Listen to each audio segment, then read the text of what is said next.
Welcome to snacks organics. இன்றைக்கி மாங்காய் சாதம் தான் பண்ண போகிறோம். ரொம்ப ரொம்ப சூப்பராக வாசனையாக இருக்கும். இந்த மெத்தடில் நீங்கள் கண்டிப்பாக பண்ணுங்க. அது வந்து பார்த்தீங்கன்னா கடுகு, உளுந்தம்பருப்பு, ஜீரகம் எல்லாமே நீங்கள் கடலைப்பருப்பு எல்லாமே தாளித்து கொட்டிக்கோங்க. பெருஞ்சீரகம் வேணுனாலும் கொஞ்சம் போட்டுக்கலாம். எண்ணெய் கொஞ்சம் தாராளமாக விட்டுக்கோங்க. தேங்காய் எண்ணெயோ நெய்யோ விட்டு தாளித்து கொட்டினேன்னா ரொம்ப ரொம்ப வாசனையாக இருக்கும். தாளித்து கொட்டிட்டு அது கூட ஒரு 2 பச்சை மிளகா, ஒரு மிளகா வத்தலும் தாளித்து கொட்டிக்கலாம். இதெல்லாம் நல்லா வதங்கினதுக்கு அப்புறமா மாங்காய் துருவி வச்சுக்கோங்க. ஒரு நல்ல பெரிய சைஸ் மாங்காய் இருந்தால் ஒரு மாங்காய் போகிறோம். கொஞ்சம் நார்மல் சைஸாக இருந்தால் நல்லா அலம்பிட்டு துருவலில் போட்டு 2 மாங்காய் துருவிக்கோங்க. நான் அந்த மாதிரி துருவி வச்ச மாங்காய் தான் இது. அதையும் சேர்த்து போட்டு நல்லா வதக்குங்க. இது நல்லா அந்த ஈரம் வந்து இஞ்சிற அளவுக்கு நல்லா சேர்ந்துட்டு வதங்கிடணும். அந்த காரம் புளிப்பு எல்லாம் சேர்ந்துக்கும் ஒன்றோட ஒன்று. நல்லா வாசனையாக வதங்குற அளவுக்கு நல்லா வதக்கிட்டுருக்கோம். வதக்கினதுக்கப்புறமா இது வதக்கிறதுக்கு ஒரு 10 நிமிஷத்துக்கு முன்னாடியே அரிசியை களைஞ்சி தண்ணியை கம்ப்ளீட்டாக வடிச்சிட்டு வச்சுக்கோங்க. ஒரு சொட்டு தண்ணி இருக்கக்கூடாது. அரிசியில் எப்போவுமே களைஞ்சி வைக்கிற அரிசியில் தண்ணி இருந்தால் ஊறின்றோம். ஸோ வடித்து வச்சுக்கோங்க.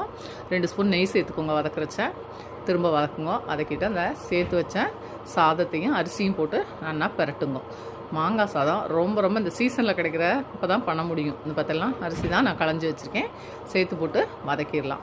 வதக்கி எடுத்துட்டு அதுக்கப்புறமா நம்ம அதுக்கு வேணுங்கிற அளவுக்கு உப்பும் போட்டு இதுலேயே நீங்கள் பெரட்டுங்க.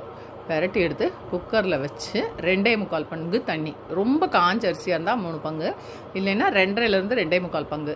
சாதம் உதிராக வேணும்னா நீங்கள் 2.5லேருந்து 2.25 வச்சா போகிறோம். ரொம்ப ரொம்ப வாசனையாக அருமையாக பெருங்காயத்தூளும் சேர்த்துக்கோங்க. மாங்காய் சாதம் ரெடி. நீங்கள் டிஃபன் பாக்ஸுக்கும் கொடுத்து விடலாம். இப்போ நீங்கள் 2 தடவை பண்ணி பழகிட்டேன்னு வச்சுக்கோங்களேன். டிஃபன் பாக்ஸுக்கு கொடுத்து விடுறதுக்கு ஜூனில் ரொம்ப சௌகரியமாக இருக்கும்.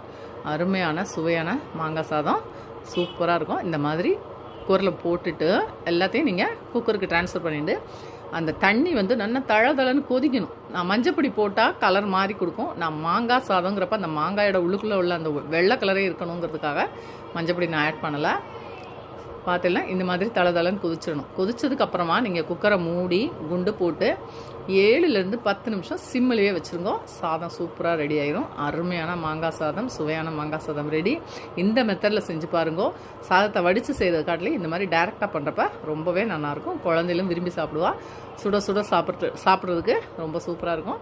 இந்த சம்மரில் மாங்காய் சாதம் கண்டிப்பாக ட்ரை பண்ணுங்க. இந்த வீடியோ ரொம்ப யூஸ்ஃபுல்லாக இருக்கும். லைக் பண்ணி ஷேர் பண்ணி கமெண்ட்ஸ் கண்டிப்பாக போடுங்க. இது வரைக்கும் சப்ஸ்கிரைப் பண்ணாதா